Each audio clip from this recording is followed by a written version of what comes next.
ယောကပ္ပကောတိဟိပိယပမေယံကာလံကရွန်တောတိဒုက္ခရာနိခေရံကတောလောကဟိတယာနာထောနမောမာကာရုဏိကတတတ္တာယောနာထောဝိနိယမြာစွာတတ္တဝါဤချမ်းသာစီးပွားလိုလားတောင်းတဂုံပေါင်းခါသဖြင့်နာထမြညာခြင်းရှင်တော်မြတ်ဗျာသည်ကပ္ပကောတိဟိပိဂရေကဘာအရေးအတွက်သင်္ချာတို့ဖြင့်တော်လဲအပေမေယံရည်တွေ့တိုင်းတာဖော်ပြခြင်းငါမစွမ်းနိုင်ပါသောကာလလေးအသင်ချေသိမ့်နေကဘာရှိကြသောကာလပတ်လုံးလောကဟိတယတတလောကဤအကျိုးစီးပွားအလုံးငါအတိဒုက္ခရဏိဥ္စာအသက်ချေလက်အင်္ဂါမိတ္တတိမသမိတာနှင့်တထာဇနီဆွန်ခြင်းကြီးဟုစတိထဝေ50အစုအလုံးခဲရသောမူတို့ကိုကရွန်တော်ဘုရားဖြစ်ရဤတန်ကျုပ်ကိုအထုတော်မူရသည်ဖြစ်၍ခေရန်လက်ချေပြလုံးအသက်ဆုံးလည်းနှလုံးစိတ်ဝံကိုရောဤပင်မခြင်းတို့ကတောဘဝတဏ္ဍချိန်ပညာစွာရောက်တော်မူခဲ့ရရှာလိမ့်မည်မဟာကရုဏီကတတ္တဝါများယင်ဝေသားကဲ့သို့တနာချစ်ခင်မှာကရုဏာရှင်ဖြစ်တော်မူသောတသနာတသဝိနည်းများစွာတတ္တဝါဤချမ်းသာစီးပွားလိုလားတောင်းတဂုံပေါင်းခါသည်ဖြင့်နာထမြညာထိုရှင်တော်မြတ်ဖရာနမောယုတိပြောင်းပြောမှန်ကိုလျော်၍ကရောယုကျိုးရှိခိုးခြင်းသည်အထုဘဝတုစင်စစ်မသွေဖြစ်ပါစေတည်း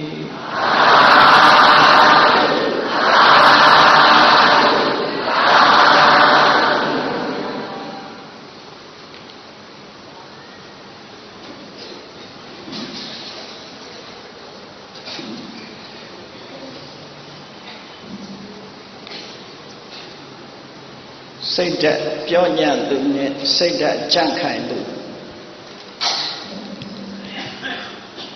မြတ်စွာဘုရားရဲ့အဆုံးအမယုံကြည်အားကိုရနိုးကြတဲ့ဘုရားဘာသာဝင်သူတော်စင်တွေမြတ်စွာဘုရားက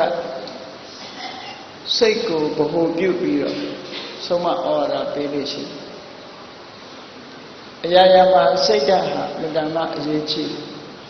ဒါကြောင့်မို့စိတ်ဓာတ်နဲ့လောကမှာရှိတဲ့လူတွေကိုခွဲခြားပြီးတော့ကြည့်လိုက်တဲ့အခါမှာစိတ်ဓာတ်ပြောညံ့သူနဲ့စိတ်ဓာတ်ကြန့်ခိုင်သူလို့ဒီလိုနှမျိုးခွဲခြားလို့ရတယ်စိတ်ဓာတ်ပြောညံ့တဲ့ပုဂ္ဂိုလ်ဟာအရာရာမှာအောင်မြင်မှုကိုရမယ့်ပုဂ္ဂိုလ်မဟုတ်ဘူးရုပ်ပိုင်းဆိုင်ရာပြောညံ့မှုနဲ့မသက်ဆိုင်ပဲနဲ့စိတ်ဓာတ်ပြောညံ့နေပဲဆိုလို့ရှိရင်တော့အောင်မြင်မှုမရနိုင်တဲ့ပုဂ္ဂိုလ်မျိုးလောကမှာချဆုံးခြင်းဖြင့်အဆုံးသတ်သွားတဲ့ပုဂ္ဂိုလ်မျိုးဖြစ်နိုင်တယ်။ဘယ်ကိစ္စမှာပဲဖြစ်ဖြစ်စိတ်ဓာတ်ပြောညံ့နေခြင်းဟာကောင်းတဲ့အသွင်သဏ္ဍာန်မရှိဘူး။ဒါကြောင့်မို့စိတ်ဓာတ်ကိုကြန့်ခိုင်အောင်ကြိုးစားဘာသာရေးကိစ္စမှာမြတ်စွာဘုရားရဲ့အဆုံးအမမှာဘုရားရဲ့အဆုံးအမတိုင်းလိုက်နာကျင့်ကြံကြိုးကိုအားထုတ်တဲ့ဤစနစ်ဒီဆိုပါစို့သမထကျင့်စဉ်ကိုကျင့်တာပဲဖြစ်ဖြစ်ဝိပဿနာကျင့်စဉ်ကိုကျင့်တာပဲဖြစ်ဖြစ်စိတ်ဓာတ်ကြံ့ခိုင်အောင်ကျင့်တာပဲဖြစ်တယ်စိတ်ဓာတ်ကြံ့ခိုင်မှုကိုရစေတတ်တဲ့အကျင့်တွေလုံးဝစိတ်ဓာတ်ကြံ့ခိုင်သွားတဲ့ပုဂ္ဂိုလ်ဟာဉာဏ်နာပုဂ္ဂိုလ်ပဲစိတ်ဓာတ်အပြောညံဆုံးပုဂ္ဂိုလ်ကတော့ပုထုဇဉ်ပုဂ္ဂိုလ်တွေကစိတ်ဓာတ်ပြောညံဉာဏ်နာဖြစ်သွားပြီဆိုလို့ရှိရင်တော့စိတ်ဓာတ်ရဲ့ကြံ့ခိုင်မှုကအစွမ်းကုန်အထွတ်ထိပ်ကိုရောက်သွားပြီဒါကြောင့်မို့ဘုန်းကြီးတို့တွေစိတ်ဓာတ်ပြောညံသူမဖြစ်ဖို့စိတ်ဓာတ်ကြံ့ခိုင်မှုဖြစ်အောင်မိမိရဲ့စိတ်ကိုလေ့ကျင့်ပြီးတော့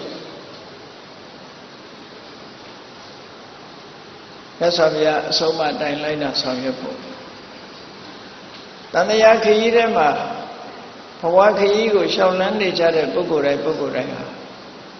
စိတ်ဓာတ်ပြောညံ့တဲ့ပုဂ္ဂိုလ်ဒီအောက်တန်းနောက်တန်းရောက်သွားသလိုပဲစိတ်ဓာတ်ကြံ့ခိုင်တဲ့ပုဂ္ဂိုလ်တွေကြတော့ထက်တန်းကိုရောက်စီးပွားရေးကိစ္စမှာပဲဖြစ်ဖြစ်နိုင်ငံရေးကိစ္စမှာပဲဖြစ်ဖြစ်လူမှုရေးကိစ္စမှာပဲဖြစ်ဖြစ်ညီသည့်ကိစ္စမျိုးကိုဆောင်ရွက်လောကမှာစိတ်ဓာတ်ပြောညံ့တဲ့ပုဂ္ဂိုလ်များမှာအောက်တန်းရောက်သွားဒါကြောင့်မို့စိတ်ဓာတ်ကြံ့ခိုင်အောင်လေ့ကျင့်ရမယ်မြတ်စွာဘုရားရဲ့အဆုံးအမတွေဟာလက်တွေ့အမတန်မှကြာပြီးတော့လက်ရှိဘဝကြီးပွားတိုးတက်ရေးအတွက်ဥတည်ချက်ထားသလိုဒီဘဝရဲ့အခြားမဲ့နောင်ဘဝလို့ဆိုတဲ့အနိကဘဝအတွက်လည်းပဲကောင်းကျိုးချမ်းသာကိုဖြစ်ပွားစေတတ်တဲ့ဤစနစ်တွေကိုပေးတာဖြစ်တယ်ဒီဘဝလည်းအကျိုးရှိရမယ်နောင်ဘဝလည်းအကျိုးရှိရမယ်နောက်ဆုံးမှာဘယ်ဘဝမှာမကောင်းဘူးဘဝကလွတ်ချင်တယ်ဆိုလို့ရှိရင်လည်းစိတ်ဓာတ်ကြံ့ခိုင်မှုကိုခြေပြုပြီးတော့ဤစနစ်တွေနဲ့ဆောင်ရွက်လုပ်ကိုင်ပြီးတော့သွားနိုင်တယ်ဒါကြောင့်မို့ဒီခေတ်ပြောနေတဲ့ကမ္မထအထုတ်တယ်ကမ္မထထိုင်တယ် meditation လုပ်တယ်ဆိုတာတွေအဓိကကတော့စိတ်ဓာတ်ကြံ့ခိုင်အောင်ပြုလုပ်ခြင်းပဲဖြစ်တယ်စိတ်ဓာတ်ကြံ့ခိုင်အောင်မဖြစ်လာဘူးဆိုရင်ကိုလုပ်တဲ့အလုပ်ဟာမှားရနေသေးတယ်လူတွေရဲ့စိတ်ဓာတ်ဟာကြံ့ခိုင်မှုရှိတယ်ဘယ်ဘက်ကစမ်းလောကရန်ဆိုတဲ့မုန်တိုင်းတွေနဲ့ကြုံတဲ့အခါလူတွေရဲ့စိတ်ဓာတ်တွေဟာရင်းရိုင်ပြီးတော့သွားတတ်တယ်။ဉာဏ်ပုဂ္ဂိုလ်ရဲ့စိတ်ကြတော့အဲ့လိုရင်းရိုင်သွားတာမျိုးလုံးဝမရှိတော့ဘူး။သေလောယထာဧကကနောဝါတေနနသမိရတိကြောက်သားပဂတိပြီးတဲ့တောင်ကြီးဟာဘလောက်ကြီးမားတဲ့ပြင်းထန်တဲ့မုန်တိုင်းကြီးပဲတိုက်လှုပ်ရှားသွားတယ်လို့ရွေ့သွားတယ်လို့မရှိနိုင်ထို့တူပဲယန္နာပုဂ္ဂိုလ်ရဲ့စိတ်ဟာလောကရန်မုန်တိုင်းတွေဘယ်လိုပဲတိုက်ခတ်ရွေ့ရှားသွားတယ်ရိမ့်ရိုင်သွားတယ်ဆိုတာမရှိဘူးလှုပ်ရှားရိမ့်ရိုင်သွားတယ်ဆိုတာဘာပြောတာလဲလောကရဲ့တဘာဝကိုလောကဓမ္မလောကရန်လို့ခေါ်တာလောကမှာကြုံတွေ့နိုင်တဲ့တဘာဝဇာတုဂုဏ်သိစိစိတ်ဥစ္စာရတဲ့အခါရှိတယ်လို့မရတဲ့အခါရှိပချမ်းရာအကျော်ဆုံးရှိတဲ့အခါရှိတယ်လို့မရှိတဲ့အခါမှလည်းရှိတယ်ရှိဝမ်းခံရတဲ့အခါရှိတယ်လို့ကဲ့ရဲ့ခံရတာလည်းရှိတယ်ချမ်းသာဒုက္ခနဲ့ကြုံတွေ့ရတဲ့အခါမျိုးရှိတယ်လို့ဆင်းရဲဒုက္ခနဲ့ကြုံတွေ့ရတဲ့အခါမျိုးလည်းရှိတယ်လောကရဲ့မတည်ငြိမ်တဲ့သဘာဝအရာလူတွေဟာနေတုံမြင့်တုံလို့ဆိုရင်အခြေအနေမျိုးကိုကြုံတွေ့ခံစားကြအဲ့ဒါလို့ကြုံတွေ့ခံစားကြတဲ့အခါစိတ်ဓာတ်ပြော့ညံ့တဲ့ပုဂ္ဂိုလ်တွေကြတော့ပါဖြစ်သွားတယ်မကောင်းတဲ့လောကရန်နဲ့တွေ့ကြုံသွားလို့ရှိရင်စိတ်ဓာတ်တွေကျဆင်းပြီးတော့နောက်ဆုံးမှာကိုယ့်ကိုယ်တတ်သိခြင်းဆိုတာနဲ့အဆုံးသတ်သွားကောင်းတဲ့လောကရန်တွေနဲ့တွေ့တဲ့အခါမှာလည်းလူတွေဟာတက်ကြွမောင်းပါပြီးတော့ဘဝင်မြင့်သွားတတ်ကြလေတယ်ဒါကြောင့်မို့ကောင်းတာလည်းပဲကြုံမကောင်းတာလည်းပဲဆုံးမိမိစိတ်ဓာတ်ဟာရဲရဲလှုပ်ရှားခြင်းမရှိပဲပဂတိအနေထားမျိုးရအောင်လေ့ကျင့်ပေးတဲ့နည်းစနစ်ကိုဘာဝနာလို့ခေါ်တာပဲဘာဝနာဆိုတာတတိတရားတွေတိုးပွားလာအောင်ပညာတရားတွေတိုးပွားလာအောင်သမာဓိစွမ်းအားတွေတက်လာအောင်လေ့ကျင့်ပေးတဲ့သဘောအဲ့ဒါလို့လေ့ကျင့်ပေးမှုသည်လောကရန်ကိုခိုင်ခန့်လောကရန်ရဲ့သဘာဝတွေကြောင့်လှုပ်ရှားရဲရဲမှုမရှိအောင်ကြံ့ခိုင်တဲ့စိတ်ဓာတ်ကိုရရှိစေနိုင်တယ်လို့အဲ့တော့ဘုရားဗတ္တဝင်သူတဲ့စနေရဲ့စိတ်ဓာတ်ကြံ့ခိုင်ဖို့လိုအပ်တယ်ပြောညံ့တဲ့ပုဂ္ဂိုလ်မျိုးမဖြစ်စေရဘူးစိတ်ဓာတ်ပြောညံ့တဲ့ပုဂ္ဂိုလ်မျိုးသည်လောကီကိစ္စမှာလည်းအောင်မြင်မှာမဟုတ်ဘူးလောကုတ္တရာဘဝလွတ်မြောက်ရေးကိစ္စမှာလည်းပဲ ရှုံးခြင်းနဲ့ရင်ဆိုင်ရမယ့်ပုဂ္ဂိုလ်သာဖြစ်တယ်အရာရာမှာစိတ်ဓာတ်ပြောညံ့တဲ့ပုဂ္ဂိုလ်ဟာအရှုံးနဲ့သာရင်ဆိုင်ရတယ်အဲ့ဒါမျိုးမဖြစ်အောင်ဘုန်းကြီးတို့တွေစိတ်ဓာတ်ကြံ့ခိုင်အောင်လေ့ကျင့်ရမယ်အဲ့ဒီစိတ်ဓာတ်ကြံ့ခိုင်မှုကိုဖြစ်စေတတ်တဲ့အကြောင်းတွေကအကျဉ်းချုပ်ပြောရင်မြတ်စွာဘုရားရဲ့အဆင့်30နဲ့လေ့ကျင့်တဲ့စနစ်ပဲဖြစ်တယ်နံပါတ်1ကကိုကျင့်တရားကောင်းအောင်လေ့ကျင့်ရကိုကျင့်တရားကောင်းလို့ရှိရင်အာကိုတစ်ခုဖြစ်လာပြီးတော့စိတ်ဓာတ်ကြံ့ခိုင်တယ်ကိုကျင့်တရားပြည့်ပြားသွားတဲ့ပုဂ္ဂိုလ်ဟာစိတ်ဓာတ်ကိုပြောညံ့သွားစေတယ်ကိုကျင့်တရားပြည့်ပြားမှုဒီစိတ်ဓာတ်ကိုအားပြော့သေးသိမ်သွားစေတယ်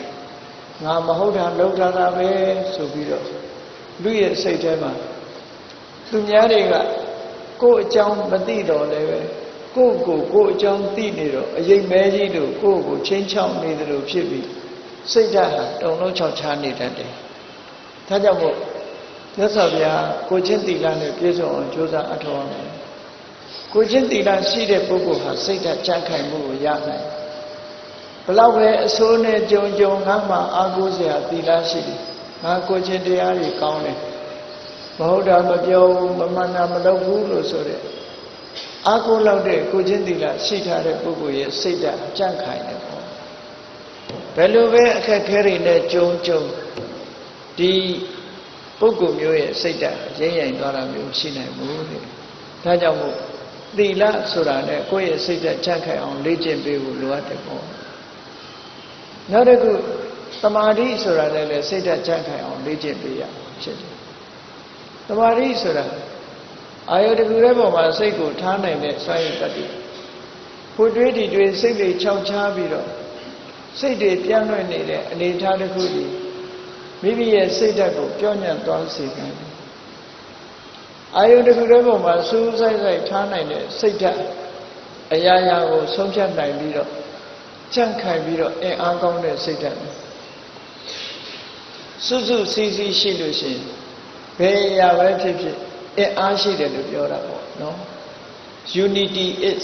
strength လို့ပြောကြတာလေ unity ဖြစ်နေလို့ရှိရင်အားရှိတယ်လို့ဆိုတာ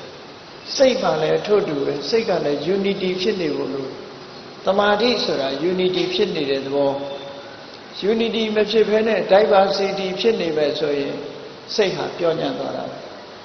ထို့တူပဲလူတွေရဲ့အဖွဲ့အစည်းမှာလည်းပဲထို့တူလူတွေရဲ့အဖွဲ့အစည်းမှာ unity ရှိနေလို့ရှိရင်စီလုံးခိုင်မာနေတဲ့အခါမှာအင်အားပြည့်တာအဲဒီလိုမဟုတ်ဘဲနဲ့တယောက်တစ်မျိုး diversity ဖြစ်နေပြီဆိုလို့ရှိရင်တော့ပြောညံ့သွားမှာဒါကဘာဝစိတ်ဓာတ်မှာလည်းပဲ unity ဖြစ်မှစိတ်ရဲ့ unity ဆိုဒီမှာသမာဓိစွမ်းအားကိုပဲဆိုလိုတာအာယုန်တစ်ခုတည်းပေါ်မှာစိတ်တွေကိုစုစည်းထားနိုင်လိုက်ပြီဆိုလို့ရှိရင်ဘယ်လိုလောကဓာတ်မျိုးနဲ့ရင်ဆိုင်ရအဲ့ဒီပုဂ္ဂိုလ်ရဲ့ကြံ့ခိုင်တဲ့စိတ်ဓာတ်ထင်ထင်ရှားရှားကြီးဖြစ်ပေါ်လာရင်းရင်မရှိဘူးရွေရှားခြင်းမရှိဘူးကြံ့ခိုင်သွားတယ်ဒီလိုဆိုရတယ်ဒါကြောင့်မိမိရဲ့စိတ်ဓာတ်ကြံ့ခိုင်မှုအတွက်သမာဓိစွမ်းအားနဲ့လည်းလေ့ကျင့်ပြီးတော့ပေးရတယ်နောက်တစ်ခုအရေးကြီးဆုံးကတော့ဘာလဲ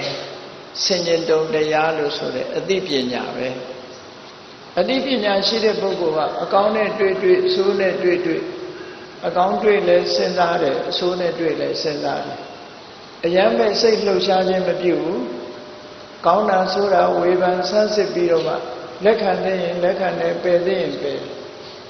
အသိဉာဏ်ရှိတဲ့ပုဂ္ဂိုလ်ကအရာရာကိုရွေးချယ်ပြီးတော့လှုပ်တဲ့နာနဲ့မလှုပ်တဲ့နာတွေးတဲ့နာမတွေးတဲ့နာအများအားခွဲခြားပြီးတော့သိတာဖြစ်တယ်အဲ့ဒါကြောင့်မလို့ပညာကတော့အရာရာမှာအဆုံးဖြတ်ပေးပြီးတော့လွှမ်းမိုးချုပ်ကိုင်ထားတာဖြစ်သောကြောင့်အသိပညာရှိတဲ့ပုဂ္ဂိုလ်ရဲ့စိတ်ဓာတ်ဟာအများအားကြံ့ခိုင်မှုရှိတယ်ဒီလိုဆိုတာပေါ့နော်ဒါကြောင့်မို့လို့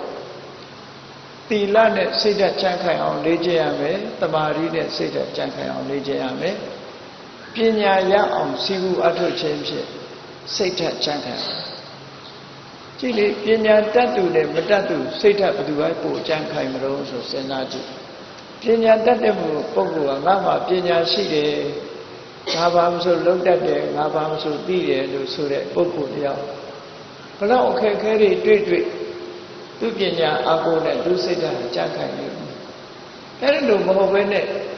ပညာမရှိဘူးအရာရာမှမသိဘူးဆိုတဲ့ပုဂ္ဂိုလ်ဟာပြော့ညံ့ပြီးတော့ကိုယ့်ကိုသိငယ်တဲ့စိတ်ဓာတ်တွေမွေးပြီးတော့စိတ်ဓာတ်ဟာပြော့ညံ့တာဖြစ်သွားတော့ကြောင့်အောင်မြင်မှုကိုမရနိုင်ဘူးတဲ့ဒါကြောင့်စိတ်ဓာတ်ပြော့ညံ့မှုမဖြစ်အောင်ဘုန်းကြီးတို့တွေကြိုးစားပြီးတော့စိတ်ဓာတ်ကြံ့ခိုင်မှုဖြစ်အောင်လေ့ကျင့်အဲ့တော့မြတ်စွာဘုရားရဲ့အဆုံးအမဆိုတာသူများကိုယုံကြည်အားကိုးရတဲ့အဆုံးအမမျိုးမဟုတ်ဘူး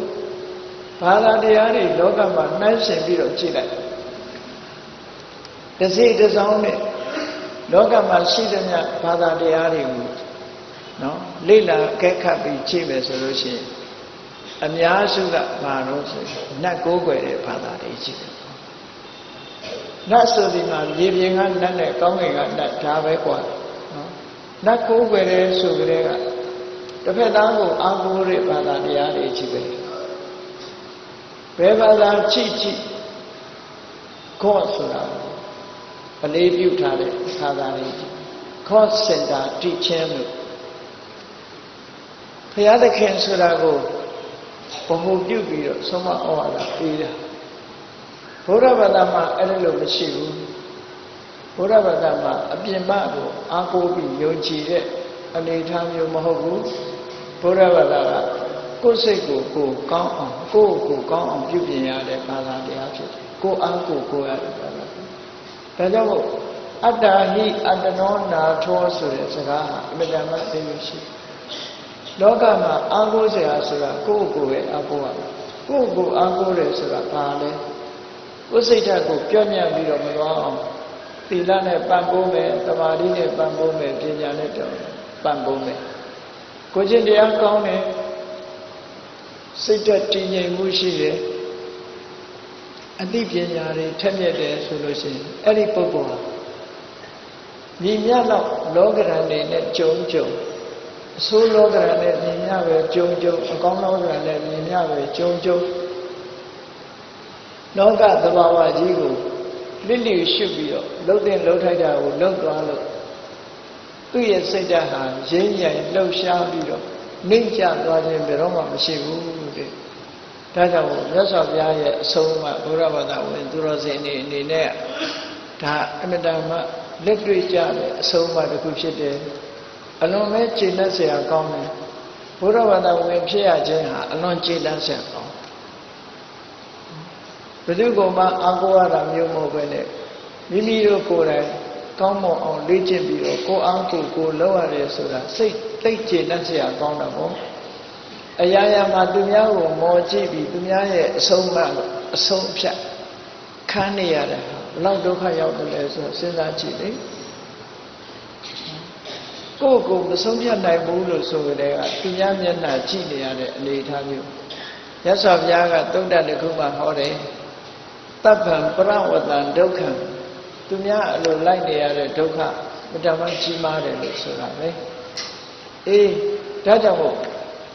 ကိုအားကိုပြီးကိုစိတ်ဓာတ်ကိုရင့်တန်အောင်ကျင့်ကြံကြိုးကိုအထုတ်တဲ့နည်းစနစ်တွေကိုမြတ်စွာဘုရားဟောတာဖြစ်တော့ကြောင့်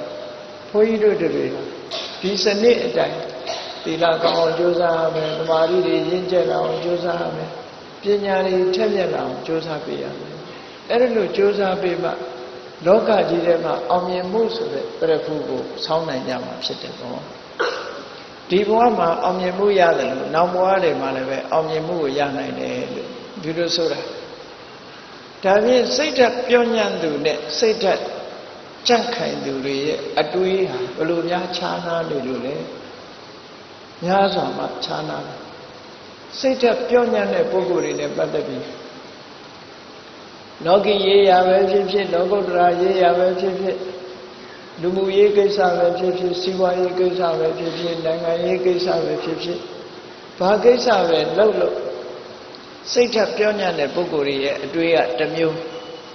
စိတ်ဓာတ်ကြမ်းခိုင်တဲ့ပုဂ္ဂိုလ်ရဲ့အတွေးကတစ်မျိုးမတူညီကြဘူးပေါ့အဲ့တော့စိတ်ဓာတ်ကိုပြောညံ့စေတတ်တဲ့အတွေးမျိုးတွေစိတ်ဓာတ်ကိုပြောညံ့စေတတ်တဲ့အမြင်မျိုးတွေကိုဘုန်းကြီးတို့တွေကြိုးစားပြီးတော့ဖယ်ရှားပါစိတ်ဓာတ်ကိုကြံ့ခိုင်စေတတ်တဲ့အတွေးမျိုးတွေအမြင်မျိုးတွေကိုကိုယ်တဏ္ဍာမှာကိုတိဆောက်ပေးရမှာဖြစ်တယ် ဘယ်ရာပဲဖြစ်ဖြစ်လေ့ကျင့်ပေးလို့ရှိရင်ရတယ်တရားနာရတယ်ဆိုတာဒါတွေသိအောင်နာပြီးရင်နာယုံတဲ့ကိစ္စပြီးလားဆိုမပြီးဘူးကိုယ်တိုင်လက်တွေ့လိုက်နာကျင့်သုံးဖို့လိုအပ်တယ်ကျမ်းမာတန်ဆွမ်းနေလို့ရှိရင်ဘာလို့ exercise လုပ်ရ physical exercise လုပ်ကြဘာဖြစ်လို့လုပ်လဲကျမ်းမာတန်ဆွမ်းခြင်းလို့လုပ်ကြကျမ်းမာတန်ဆွမ်းခြင်းလို့ရှိရင်ကျမ်းမာတန်ဆွမ်းစေတဲ့ဤစနစ်တွေဟုတ်လား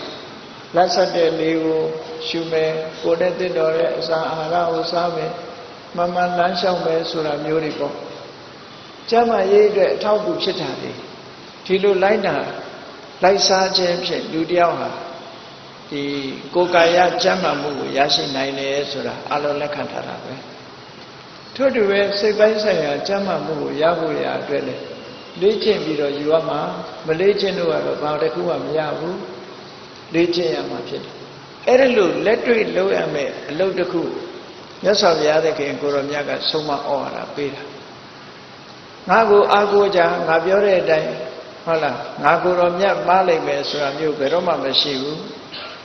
လှုပ်တဲ့လှုပ်ထိုက်တာကိုလှုပ်မြတ်စွာဘုရားကိုယ်တိုင်ကသုတ်တန်တစ်ခုမှဘယ်လိုဟောတော့ငါအခုအသိဉာဏ်ကြီးရရှိကြတာဟာမမေ့မလျော့ကြိုးစားအထုတ်လို့ရတာတဲ့သင်တို့တွေလည်းပဲငါလိုပဲအပမဒလို့ဆိုရယ်မေ့လျော့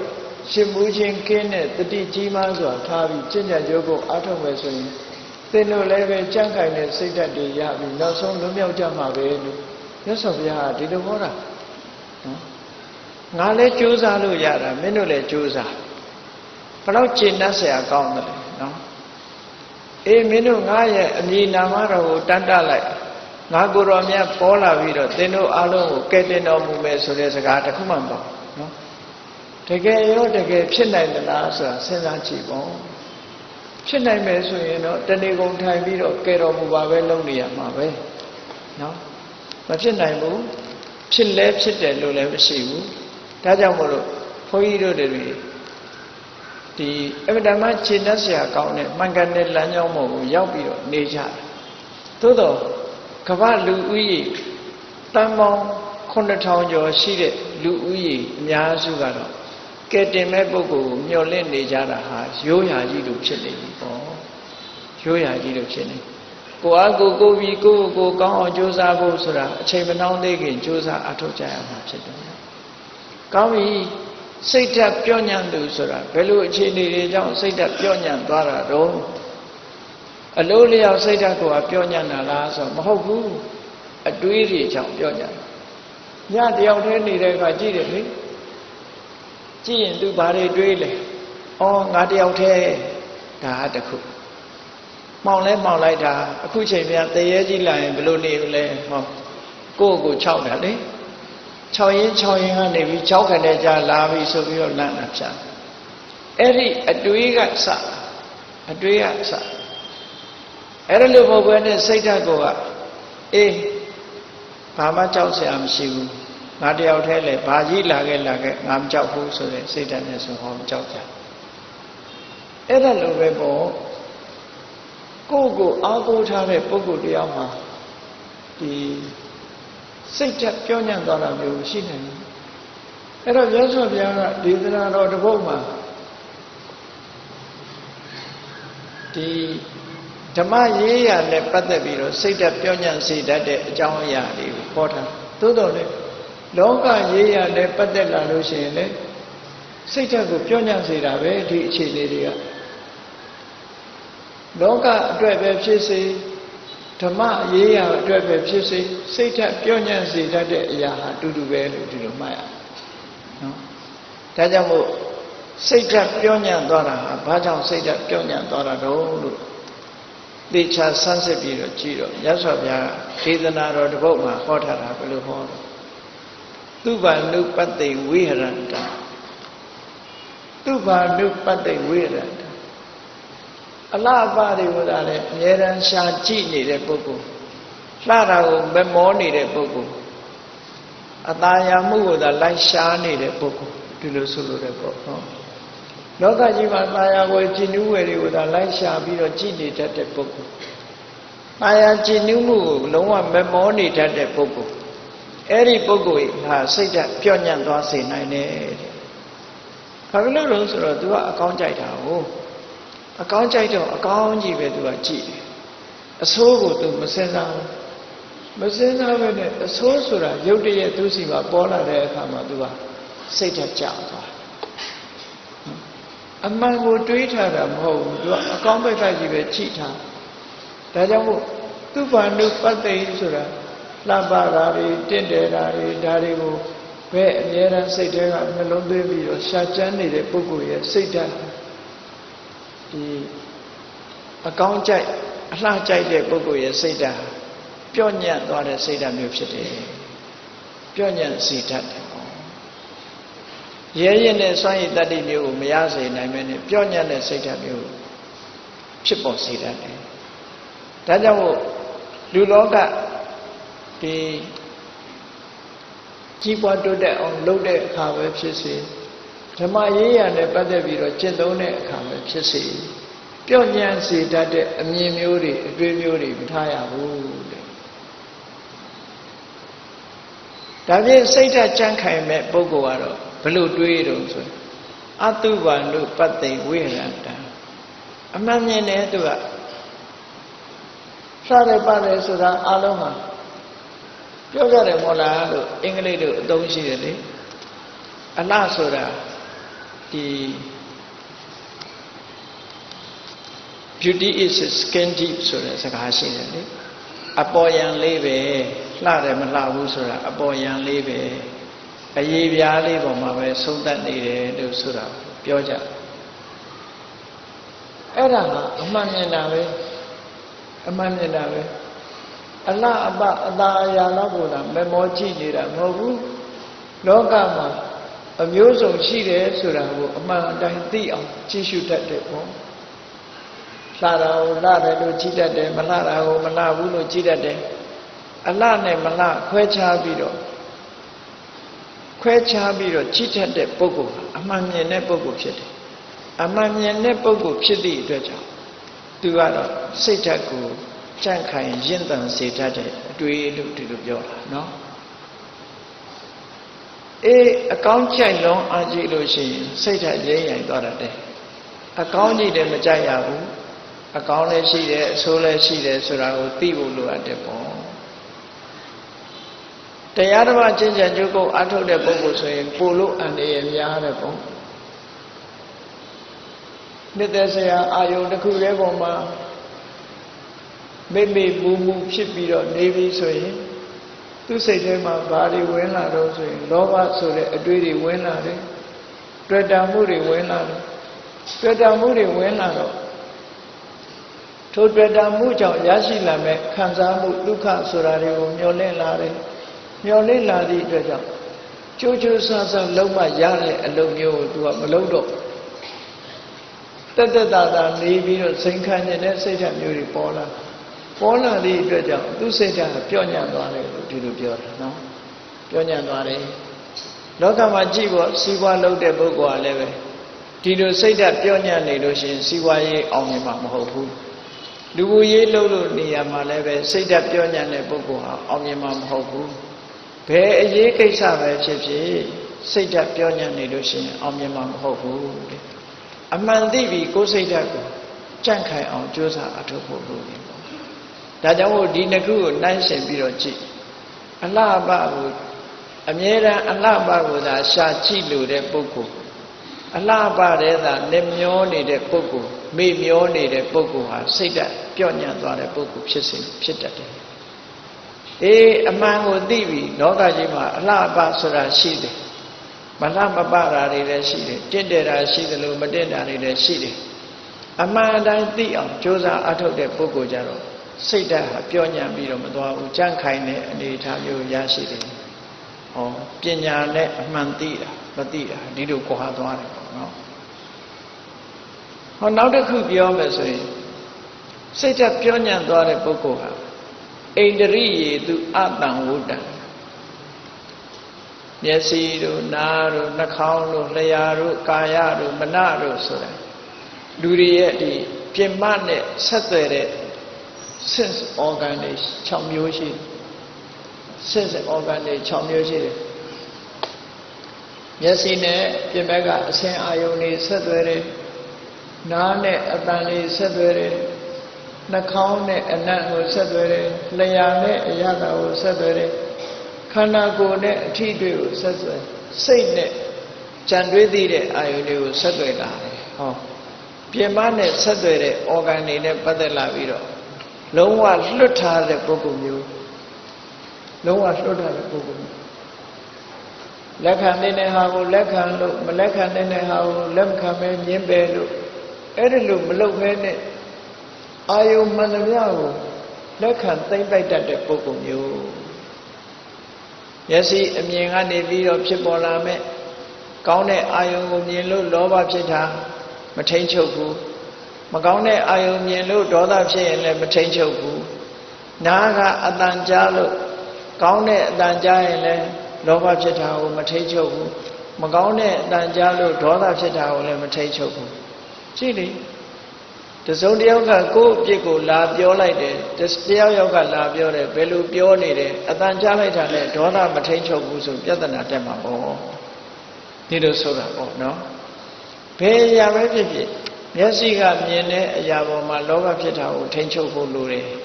မျက်စိကမြင်တဲ့အရာပေါ်မှာဒေါသဖြစ်တာကိုလည်းထိန်ချုပ်ဖို့လိုတယ်ဒါတွေကိုမထိန်ချုပ်နိုင်ဘူးဆိုရင်စိတ်ဓာတ်ကပျော့ကျသွားမှာပဲကိုယ့်ကိုစဉ်းစားကြည့်နော်မျက်စိကလှတာပတာမြင်တဲ့အခါမှာသဘောကျတဲ့စိတ်တွေပေါ်သလားမျက်စိကကိုယ်မမြင်ကျင်တဲ့အရာမြင်တဲ့အခါမှာဒေါသဖြစ်တာတွေဖြစ်သလားဟောလောဘဖြစ်ပြီးဒေါသဖြစ်ပြီးဆိုရင်အိန္ဒြေကိုမထိန်ချုပ်တာလို့ဒီလိုဆိုလို့ရတယ်အိန္ဒြေကိုထိန်ချုပ်အောင်အိန္ဒြေကိုထိန်ချုပ်တယ်မထိန်ချုပ်ဘူးဆိုတာ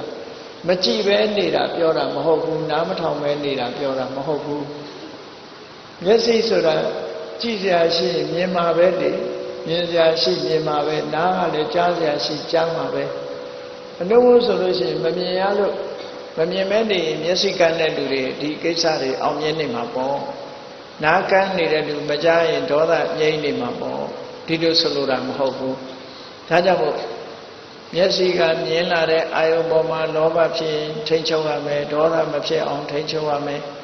နားကကြားတဲ့အတန်ပေါ်မှာလောဘဒေါသမဖြစ်အောင်ထိန်ချုပ်ရမယ်နှာခေါင်းကနမ်းရှုလိုက်တဲ့အနံ့ပေါ်မှာလောဘဒေါသမဖြစ်အောင်ထိန်ချုပ်ရမယ်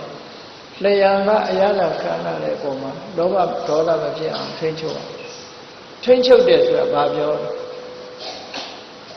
ရမယ်ဆိုလို့ရှိရင်ဝက်သားမတည့်ဘူးပေါ့ဝက်သားမတည့်တဲ့ပုဂ္ဂိုလ်သွေးလို့ရှိတယ်ဝက်သားမတည့်ဘူးဆိုတာရှားကနေပြီးတော့ဝက်သားအရသာတွေ့လိုက်တယ်မထိန်ချုပ်နိုင်ဘူးအဝါစားပြစ်လိုက်တယ်သွေးတွေတက်အောင်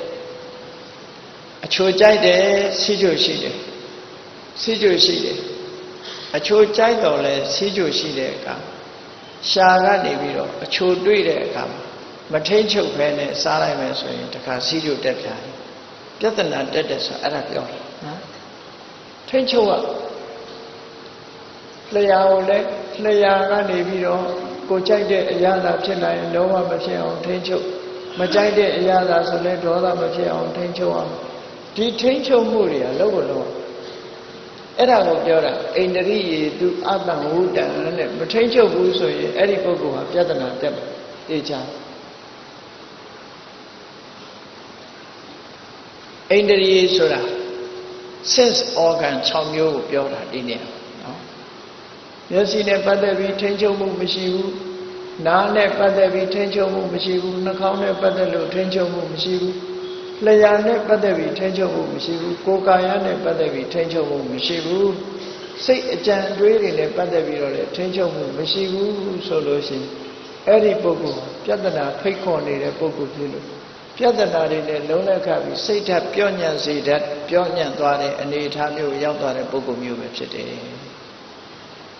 အဲ့ဒါလို့မဖြစ်ရအောင်ဘာလုပ်ရမလဲစိတ်ဓာတ်ချမ်းခိုင်မှုဖြစ်ဖို့အတွက်မျက်စိနာနာလျှာကာယမနလို့ဆိုတာတွေကဝင်လာတဲ့အာယုန်တွေနဲ့ပတ်သက်ပြီးစိတ်အခြေအနေတွေကိုထိန်းချုပ်ပေးရမယ်ဒီလိုဆိုတာပေါ့နော်မျက်စိကမြင်တာမြင်ပါစေမြင်တဲ့အာယုန်ပေါ်မှာလောဘမဖြစ်အောင်ထိန်းချုပ်မယ်ဒေါသမဖြစ်အောင်ထိန်းချုပ်မယ် နာကကြားသမျှအတန်ဒီပေါ်မှာလောဘမဖြစ်အောင်ဒေါသမဖြစ်အောင်ထိန်းချုပ်မယ်နှာခေါင်းကနမ်းရှူရတဲ့အနံ့တွေပေါ်မှာလောဘမဖြစ်အောင်ဒေါသမဖြစ်အောင်ထိန်းချုပ်မယ်လျှာကအရသာခံရတဲ့အရသာပေါ်မှာလောဘမဖြစ်အောင်ဒေါသမဖြစ်အောင်ကိုယ်ကာယကထိတွေ့တဲ့အာယုန်တွေပေါ်မှာစိတ်ကကြံတွေးတဲ့အာယုန်တွေပေါ်မှာလောဘမဖြစ်ဒေါသမဖြစ်အောင်ထိန်းချုပ်အဲ့ဒါကိုအိန္ဒြိယေတုတံဝုတ္တံမျက်စိနာနာလျှာကာယမနလို့ဆိုတဲ့အိန္ဒြေနဲ့ပတ်သက်လာပြီးတော့ထိန်းချုပ်မှုရှိရမယ်မထိန်းချုပ်ဘဲနဲ့နေကြည့်ပါလားနော်မထိန်းချုပ်ဘဲနဲ့နေကြည့်ပြဿနာတစ်ခုတော့ဖြစ်မှာပဲသိကြတယ်မတည့်တာစားမိရင်လည်းပြဿနာပဲမကြားတဲ့နာကြားမိရင်လည်းပြဿနာဒီလိုဖြစ်မှာပေါ့အဲ့တော့စိတ်ဓာတ်ပြောညံ့တဲ့ပုဂ္ဂိုလ်ဟာဒီလိုမထိန်းချုပ်သည့်အတွက်ကြောင့်စိတ်ဓာတ်ပြောညံ့မှုတွေကိုဖြစ်ပေါ်စေတယ်စိတ်ဓာတ်ကြံ့ခိုင်မှုဖြစ်အောင်ဒါတွေကိုထိန်းချုပ်ပြီးတော့အမှန်သိအောင်ကြိုးစားနေရမယ်ဒီလိုဆိုတာပေါ့ဟောနောက်တစ်ခုမြတ်စွာဘုရားဟောတယ်ဘောဇနမိစ္ဆာမတ္တညုံလူတွေဟာနေစဉ်နဲ့အမျှအစာစားပြီးတော့အသက်ရှင်ကြတာလေအစာစားပြီးအသက်ရှင်ကြဒီအစာအာဟာရဟာလူအတွက်ကျန်းမာရေးကိုကောင်းတိုးတက်စေတယ်လို့ကျန်းမာရေးကိုလည်းပျက်စီးစေတတ်တယ်အစာအာဟာရအသက်ရှည်စေတတ်တယ်လို့အသက်လည်းတိုးစေတတ်တယ်ဘုရားအလောင်းတွေကြည့်ကံတရားနဲ့သွားပြီးတော့မတွက်နိုင်နဲ့ကံဘလောက်ကောင်းကောင်းနော်ဘယ်ပေါ်မှာမိပြီးတော့လူအသက်ဟာရှိတာတိုးတာဖြစ်တယ်လေလို့ဆိုရင်ဥဒုနာဘောဇနေနာအာယုဟာယတိပိဝတ္တတိပိဇာတိဥဒုကြောင့်အသက်ဟာတိုးတာရှိတာပြောင်းလဲဖြစ်ပေါ်စေတတ်တယ်အစာအာဟာရကြောင့်လည်းအသက်တိုးရှိပြောင်းလဲဖြစ်ပေါ်စေတတ်တယ်ကံတရားကံတရားကကြီးပဲအဆုံးဖြတ်ပေးသွားတာမဟုတ်ဘူးတဲ့ဒါကြောင့်မို့အစာအာဟာရဟာဘလောက်အရေးကြီးတယ်လဲဆိုတာစဉ်းစားကြည့်ပေါ့အဲ့ဒီမှာစိတ်ဓာတ်ပြောင်းညံ့တဲ့ပုဂ္ဂိုလ်ဟာဒီအချက်နဲ့ပတ်သက်ပြီးတော့လည်းမထိမ့်သိမ့်နိုင်ဘူးသူကဘောဇနမိစ္ဆမတ္တညုံအစာအာဟာရနဲ့ပတ်သက်ပြီးအတိုင်းအတာတစ်ခုသူမသိဘူးတဲ့တယ်မတဲ့ဘူးဆိုတာလည်းမသိဘူးရှိရွယ်ချက်ကိုလည်းမသိဘူးမသိသည့်အတွက်ကြောင့်အစာစားခြင်းကြောင့်သူ့မှာပြဿနာဖြစ်တယ်။ကျမရေးထိခိုက်တယ်ဆိုတဲ့ဟာအပေါ့ဆုံးအပြစ်ပဲ။အဲ့ဒီတည်းကြီးမားလာလို့ရှိရင်တော့အသက်တူခြင်းဆိုတာတွေထိအောင်ဖြစ်ပေါ်ဒီလိုဆိုတာပေါ့နော်။ဒါကြောင့်မို့လို့အစာနဲ့ပတ်သက်ပြီးတော့အတိုင်းအတာတစ်ခုသိအောင်လို့ဆိုပြီးတော့ကမ္မထာရိပ်သာတွေမှာဝင်တဲ့အခါမှာလေယောဂီပုဂ္ဂိုလ်တွေဆင်ញင်ကြရတယ်ဆိုတာဒီအသိဉာဏ်ကိုပေးထားတယ်စိတ်ဓာတ်ပြော့ညံ့သွားတဲ့ပုဂ္ဂိုလ်ဖြစ်เสียဘူးဤသည့်စားပွဲအမေမေကိုမြူးရယ်မှန်ကြွလှပရည်ရှင်ပြဖြိုးခြင်းငါမသုံးပါဘူးယူရုပြောပါကစားဖို့ကစားနိုင်အောင်မြူးပြောနိုင်အောင်စားတာမဟုတ်ဘူးဒီလိုဆိုလို့အသားရည်ပြဖြိုးအောင်စားတာမျိုးမဟုတ်ဘူးအလှတိုးအောင်စားတာမဟုတ်ဘူးဒီလိုဆိုလို့လေမြူးရယ်မှန်ကြွလှပရည်ရှင်ပြဖြိုးခြင်းငါမသုံးပါဘူးဒါတွေနဲ့ရည်ရွယ်ပြီးတော့အစာမစားပါဘူးဒါတွေတက်စားတာမဟုတ်ပါဘူးဒီလိုဆိုလို့လေးပြဓာတ်ဆောင်ဤကိုယ်ကောင်းသည်ရှိအောင်တည်လျက်ပထဝီဘောတေဇောဝါယောဆိုတဲ့ဓာတ်ကြီးလေးပါးနဲ့တိဆောက်ထားတဲ့ဟောဒီခန္ဓာကိုယ်ကြီးတည်ထအောင်အစာစားတဲ့ကြောင့်အစာကိုမှီပြုပြီးတော့သဗ္ဗတတ္တအာဟာရထိတိကာလို့ဆိုတဲ့အတိုင်းအာဟာရကြောင့်ဟောဒီခန္ဓာကိုယ်ကြီးဆက်လက်ပြီးတော့ရှင်သန်နေအောင်စာစားတယ်အသက်မြတ်တမ်းနမောပညာတတန်းရှိသည်မြတ်ကိုယ်တတန်းရှိသည်မြတ်အသက်ရှိသည်မြတ်ဟာပင်မနှွမ်းတဲ့မှုမဖြစ်စေရဘူးဒီလိုဆိုလို့ပဲပေါ့နော်အဲ့ဒီရည်ရွယ်ချက်တွေနဲ့စာဒါဟာအတိုင်းတာကိုသိတယ်လို့ဒီလိုအဓိပ္ပာယ်ရအချင်းချုပ်ပြောမယ်ဆိုရင်ဒီအစာစားတဲ့အခါမှာအစာကြေလွယ်တဲ့အစာကိုစားရမယ် မိမိနဲ့တော်တာကိုပဲစားရတော်တာတောင်မှပဲအတိုင်းတာတစ်ခုနဲ့စားရမယ်ဒီလိုဆိုဒါကြောင့်မို့နောက်ဆုံးမှာဝေဒနာဟောင်းတဲ့မဖြစ်စေရရာပိုက်မြတ်တဲ့ခတ်သိမ်းပြစ်ကိုမဖြစ်လေအောင်ချမ်းမြေ့အောင်ဟုသုံးဆောင်မိဝဲပါတည်းဆိုဟောဝေဒနာဟောင်းတဲ့မဖြစ်စေရမစားဘဲနေလို့ရှင်အစာအိမ်ဟုတ်လားထိခိုက်မယ်မစားဘဲနေဝေဒနာအဟောင်းကရှိနေစားလောင်တဲ့ဝေဒနာကိုဝေဒနာအဟောင်းလို့ခေါ်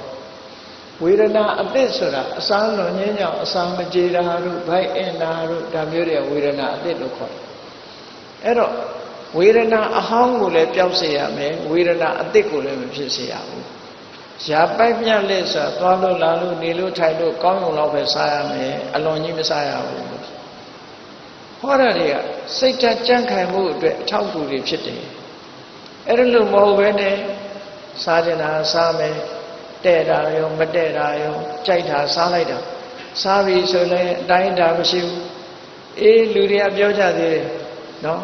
ဝါဝါစားပြီးစောစောသိမယ်ဆိုတဲ့လူကအများကြီးပဲအဲ့ဒါလို့ရတ္တတဏဆိုတာကိုမစွန့်လွတ်နိုင်ကြဘူးမစွန့်လွတ်နိုင်သေးတဲ့ကြောင့်စိတ်ဓာတ်ကြံ့ခိုင်မှုမရဘူးတဲ့စိတ်ဓာတ်ပြော့ညံ့တဲ့ပုဂ္ဂိုလ်တွေဖြစ်သွားနိုင်တယ်ဒါကြောင့်စိတ်ဓာတ်ကြံ့ခိုင်မှုဆိုဒီမှာအစစကြာကိုယ့်ကိုပြင်ပေးဖို့လိုအပ်တယ်ပေါ့ကိုစားတဲ့အစာဟာဘာအတွက်စားတာလဲအစာစားသမျှကြိုက်လို့စားတာမျိုးဆိုတော့မဖြစ်စေရဘူးတဲ့အသက်ရှည်ဖို့စားတာဖြစ်ရအလုံးလုံးနိုင်အောင်စားတာကဖြစ်ရပညာရှာနိုင်အောင်အများအကျိုးကိုအကျိုးဆိုတာလို့အကျိုးစီးပွားတွေကိုဆောင်ရွက်နိုင်အောင်စားတယ်ဆိုတဲ့ရွေးခြင်းနဲ့စားဒီလိုဆိုတာမြတ်စွာဘုရားစားတာတောင်မှပဲစနစ်တကျစားဖို့သင်သွန်သင်ပေးထားတာမြတ်စွာဘုရားအဲ့ဒီလိုနီးနဲ့မဟုတ်ဘဲနဲ့ကြိုက်လို့စားတယ်ဆိုတဲ့ပုဂ္ဂိုလ်တွေဟာပြဿနာတွေကိုဖိတ်ခေါ်ထားသလိုဖြစ်ပြီးအစာစားခြင်းကြောင့်ဖြစ်ပေါ်လာမဲ့ပြဿနာတွေကြောင့်စိတ်ဓာတ်ကျစရာဖြစ်တယ်ပေါ့နောက်ဆုံးမှာစိတ်ဓာတ်ပြော့ညံ့သူဖြစ်ပြီးတော့ဘဝမှာရှုံးသွားနိုင်တယ်ပေါ့ဒါကြောင့်မို့လို့ဘဝမှာအရှုံးကြီးမဖြစ်ရလေအောင်ကြံ့ခိုင်တဲ့စိတ်ဓာတ်မျိုးတွေဖြစ်ပေါ်စေဖို့အတွက်စားတဲ့အစာအစားပြီးတော့ကိုယ်ဆင်ញင်သုံးသပ်တတ်ဖို့ကိုယ်စိတ်ကိုကိုထိန်းချုပ်နိုင်ဖို့ဒီလိုကြိုးစားအထောက်ကြဒါမှစိတ်ဓာတ်ကြံ့ခိုင်တဲ့ပုဂ္ဂိုလ်ဖြစ်မယ်ဟောဒီဒေသနာတော့မှဒီလိုဟောတာနော်အဲ့တော့မြတ်စွာဘုရားတရားတော်တွေကဆေးလိုပဲလက်တွေ့ကျင့်သုံးရမယ်လက်တွေ့လိုက်တာဆေးဆိုတာမတော့ဘဲနဲ့ပလင်းနဲ့ထဲထားရုံယောဂပြောင်းမှာမဟုတ်ဘူးလေမြတ်စွာဘုရားတရားတော်တွေလည်းနာယုံနာမှတ်ယုံမှတ်ထားပြီးတော့လိုက်တာကျင့်သုံးမှုမပြုဘူးဆိုရင်ဘာအကျိုးမှထွက်လာမှာမဟုတ်ဘူးဘယ်ရာပဲဖြစ်ဖြစ်အသုံးချမှအကျိုးဆိုတာဖြစ်ပေါ်လာတယ်ပေါ့ဟောစိတ်ဓာတ်ပြော့ညံ့သူနဲ့စိတ်ဓာတ်ကြံ့ခိုင်သူရဲ့အရေးချင်းတွေဖြစ်ပေါ်လာနိုင်တဲ့အခြေအနေတွေကိုမြတ်စွာဘုရားရှင်းပြတယ်နောက်တစ်ခုကဘာလို့ဆိုရင်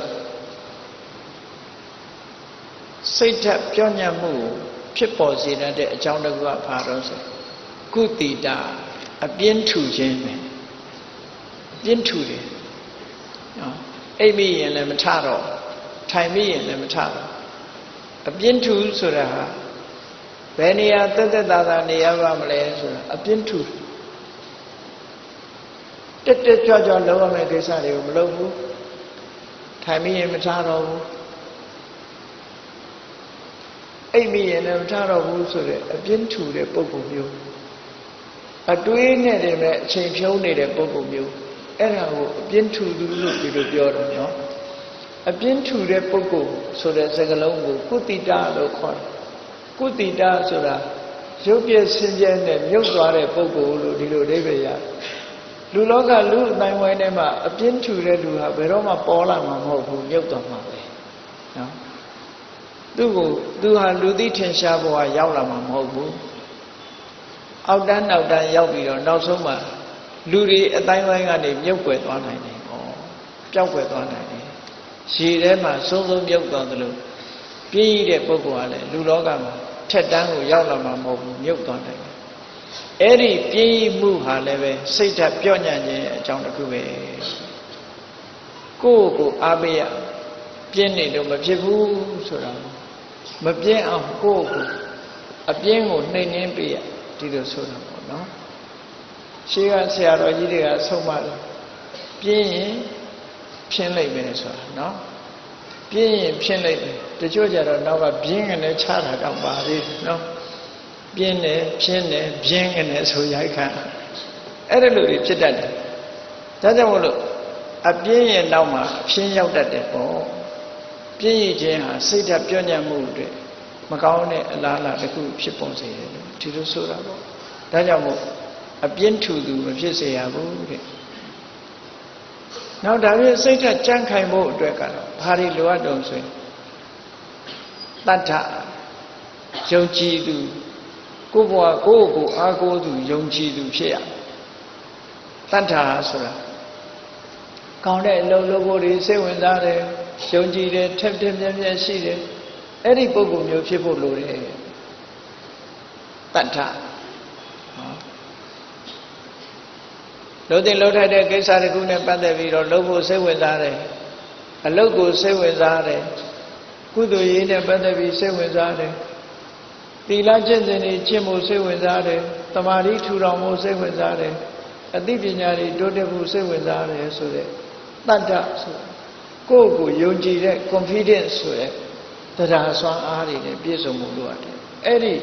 ကိုယ့်ကိုယုံကြည်တဲ့ပုဂ္ဂိုလ်တရားဟာစိတ်ဓာတ်ကြခိုင်တဲ့ပုဂ္ဂိုလ်ပဲဖြစ်မယ်ဒါမို့ကိုယ့်ကိုယုံကြည်တဲ့ပုဂ္ဂိုလ်ဖြစ်ဖို့တရားစွမ်းအားတွေကိုယ်တဏ္ဍာမှာမြင့်တင်ပေးဖို့လိုအပ်တယ်လို့ဒီလိုဆိုတာဟောနောက်တစ်ခုကျတော့စိတ်ဓာတ်ပြောင်းညံ့သွားတဲ့ပုဂ္ဂိုလ်တွေကဘာလို့ပြောင်းညံ့သွားတော့ဟိနဝိရိယကျွတ်စာအထုမှုတွေကိုလုံးဝစွန့်ပယ်ထားတယ်ဟိနဝိရိယဝိရိယဆိုတဲ့စွမ်းဆောင်မှုသူ့မှာလုံးဝကိုမရှိဘူးကြီးပွားခြင်းစိတ်လည်းမရှိဘူးတိုးတက်ခြင်းနဲ့စိတ်လည်းမရှိဘူးတတ်တာသလိုနေပြီးတော့နေတဲ့ပုဂ္ဂိုလ်မျိုးဟို950ဇာတ်ထဲမှာရာဇကုံပဆိုတဲ့လူတယောက်ရဲ့အပြင်းကတော့စံချိန်ကျိုးအောင်ပြင်းတယ်နော်ဒီနေ့မှပက်ကြည့်လောက်တော့မသွားဘူးတဲ့တောထဲမှာအဲ့ဒါသွားနေတာတရွေ့ချင်းလေးရွေ့နေတဲ့ပုဂ္ဂိုလ်မျိုးအမေသူကလည်းသူ့အတွေးနဲ့သူပဲမင်းဒီလောက်ပြင်းလို့တောထဲမှာအခုလိုဒီစံချိန်နှုံးနဲ့သွားနေလို့ရှိရင်တောမိတ်လောင်လာရင်ဘယ်လိုလုပ်မလို့ဘေးကတူရတက်တက်လက်လက်မြန်မြန်သွားမှာပေါ့ဒီပုံစံနဲ့ဆိုရင်ဘယ်လိုလုပ်မလို့ဆိုရင်သူကပြောတယ်မပူနဲ့ကိုလူတဲ့လူဆိုတာကံရှိတယ်ပေါ့တောမိတ်လောင်တဲ့အခါမှာအနိဗ္ဗာန်မှာ6ကဘာရှိရင်အဲ့ထဲပဲလှိမ့်ချလိုက်ပြီတဲ့သူ့အတွေ့အသူ့အတွေ့နော်အဲ့ဒီလိုပဲအပြင်းစံချိန်ချိုးတဲ့ပုဂ္ဂိုလ်မျိုးလုံလဝိရိယလုံးဝမထုတ်ဘူးတဲ့လုံလဝိရိယမထုတ်တဲ့ပုဂ္ဂိုလ်ဟာပြောညံ့တဲ့ပုဂ္ဂိုလ်မျိုးပဲဖြစ်တယ်လူဘဝမှာအထက်တန်းကိုရောက်မလာဘူးစီးပွားရေးဘက်မှာလည်းအထက်တန်းမရောက်ဘူးပညာရေးမှာလည်းအထက်တန်းမရောက်ဘူးလူမှုရေးမှာလည်းအထက်တန်းမရောက်ဘူးနိုင်ငံရေးမှာလည်းအထက်တန်းမရောက်ဘူးဘယ်နေရာမှာအထက်တန်းမရောက်လာဘူးပြောညံ့သွားတဲ့ပုဂ္ဂိုလ်တရားဒီလိုဆိုတာပေါ့နော်ဒါဖြင့်စိတ်ဓာတ်ကြံ့ခိုင်တဲ့ပုဂ္ဂိုလ်ကြတော့ဘာကြောင့်စိတ်ဓာတ်ကြံ့ခိုင်မှုရတယ်လဲဆိုရင်သူကြတတ္တံအာရထဝိရိယံတဲ့ဝိရိယကိုလုံးဝမြင့်တင်ထားဘယ်တော့ဖြစ်ဖြစ်သူက active ဖြစ်တယ်မနေမနာကြိုးစားအထုတ်တယ်သူများနဲ့မတူလုပ်ငန်းကိုင်တာတွေနဲ့ပတ်သက်ပြီးလုံလရှိတယ်ဇွဲရှိတယ်ဇွဲဆိုတာစီဆွဲဆွဲမြဲမြဲလှုပ်တာကိုပြောတာဇွဲရှိတယ်ဟာလှုပ်နောက်မဆုတ်ဘူးအောင်မြင်သည်ထီအောင်ကြိုးပမ်းတယ်ကဘာမှာထင်ရှားကြော်ကြားသွားတဲ့ပုဂ္ဂိုလ်တွေဟာဇွဲလုံးလားကောင်းတဲ့ပုဂ္ဂိုလ်တွေလားဖြစ်တယ်ပေါ့မြတ်စွာဘုရားကိုယ်တိုင်ဘုရားဖြစ်သူရောက်သွားတာဇွဲလုံးလားကြောင့်ရောက်သွားတာပဲဒါကြောင့်မို့မြန်မာစကားမှာရှိတယ်လေနော်ဒီဝိရိယရှိရင်ဘုရားတော်ဖြစ်တယ်လို့ဆိုတာပဲကြိုးစားကဘုရားဖြစ်တယ်ကြိုးစားနိုင်ရင်ဘုရားဖြစ်တာပဲအဲ့ဒါကြောင့်မို့လို့လုံလဝိရိယရှိပြီးလုံလဝိရိယထက်သန်နေတဲ့ပုဂ္ဂိုလ်တရားဟာသူကစိတ်ဓာတ်ကြံ့ခိုင်မှုကိုရရှိစေတတ်တဲ့ပုဂ္ဂိုလ်တူဖြစ်လာတယ်ဟောအလုံးချုံကုန်ပြီးတော့မြတ်စွာဘုရားကနှိုင်းရှင်ပြီးတော့တစ်ခုစီတစ်ခုစီခေါ်သွားလိုက်တာကောင်းပြီစိတ်ဓာတ်ပြောညံ့တဲ့ပုဂ္ဂိုလ်ရဲ့အဆုံးသတ်ကဘာဖြစ်လဲစိတ်ဓာတ်ကြံ့ခိုင်တဲ့ပုဂ္ဂိုလ်ရဲ့အဆုံးသတ်ကဘာဖြစ်လဲဆို ဆုံးသတ်ခြင်းမတူဘူးလေစိတ်ဓာတ်ပြောညံ့တဲ့ပုဂ္ဂိုလ်ဟာဘာနဲ့ဥပမာတူတော့ဆိုရင်တံဝေပတ္တိမှာတော့ဝါတော်ရုက္ခံဝဒုက္ကလံမြစ်ကဘာမှာပေါက်တဲ့သစ်ပင်ရေတိုက်စားလို့အမြစ်တွေကလည်းပေါ်နေပြီရေကဘာမှာရေကလည်းတိုက်စားတယ်ကဘာကလည်းပြိုးနေတယ်လေလေးမတို့လိုက်နဲ့ဝုန်းဆိုပြိုကျသွားမှာပဲလေစိတ်ဓာတ်ပြောညံ့တဲ့ပုဂ္ဂိုလ်တော်ဟာလောကရန်မုန်တိုင်းလေးနည်းနည်းလေးနဲ့မတို့လိုက်နဲ့ပြိုလဲသွားမှာပဲဟောစိတ်ဓာတ်ပြောညံ့တဲ့ပုဂ္ဂိုလ်ဟာအားမရှိတဲ့သစ်ပင်တစ်ပင်ဟာလေလေးတို့လိုက်တာလည်းပဲလဲကျသွားတယ်လို့အမြင့်ထောင်ပြီးတော့လဲသွားတယ်လို့ပျက်စီးခြင်းနဲ့ပဲကြုံရမယ်လို့မြတ်စွာဘုရားစိတ်ဓာတ်ပြောညံ့တဲ့ပုဂ္ဂိုလ်ရဲ့အခြေအနေတစ်ခုဖော်ပြပြီးတော့ဒါဖြင့်စိတ်ဓာတ်ကြမ်းခိုင်တဲ့ပုဂ္ဂိုလ်ကြတော့ဘယ်လိုအခြေအနေရှိတော့ဆိုရင်နော်စိတ်ဓာတ်ကြမ်းခိုင်တဲ့ပုဂ္ဂိုလ်ကြတော့ဘာလဲတံဝေနပတ္တိမာရောစัจ java တွေကဘယ်လိုမှမလွှမ်းမိုးနိုင်ဘူးတဲ့ဝါတောသေလံဝပပတံတာမန်တိုက်တဲ့လေလေးဟာ၆တောင်ကြီးကိုရွှေရှားဖို့မပြောနဲ့လှုပ်တော့မလှုပ်နိုင်ဘူးလှုပ်အောင်မလှုပ်နိုင်ဘူးအဗဒံပြင်းထန်တဲ့ပုံတိုင်းကြီးတွေဟာလည်းပဲ၆တောင်လေးကိုရွှေရှားဖို့မပြောနဲ့လှုပ်တော့လှုပ်အောင်မလှုပ်နိုင်ဘူး၆တောင်ကြီးကဲ့သို့ကြမ်းခိုင်ပြီးတော့အရာရာမှာအောင်မြင်မှုတရဖူဆောင်းနိုင်တယ်လို့ဟောဒီဒေသနာတော်ဟာဒီလိုဆုံးမလို့ရင်ဖြစ်ပါတယ်ဒါကြောင့်တရားချစ်ခင်သူတော်စင်ပြိဿအပေါင်းတို့စိတ်ဓာတ်ပြောညံ့သူနဲ့စိတ်ဓာတ်ကြံ့ခိုင်သူဆိုတဲ့ပုဂ္ဂိုလ်နှစ်ဦးရဲ့အခြေအနေတွေကိုလေ့လာမှတ်သားပြီးဘုရားမြတ်စွာဟောကြားတော်မူခဲ့တဲ့အတိုင်းစိတ်ဓာတ်ကြံ့ခိုင်သူဖြစ်အောင်တို့တွေကြိုးစားအထောက်ကြရမှာဖြစ်တယ်လို့ကိုယ်စီသဘောကျပြီးမြတ်စွာဘုရားရဲ့အဆုံးအမတိုင်းကိုယ်ဘဝကိုမြင့်တက်နိုင်အောင်ကြင်ကြံကြိုးကုပ်အားထုတ်တော်မူနိုင်ကြပါစေကုန်သတည်း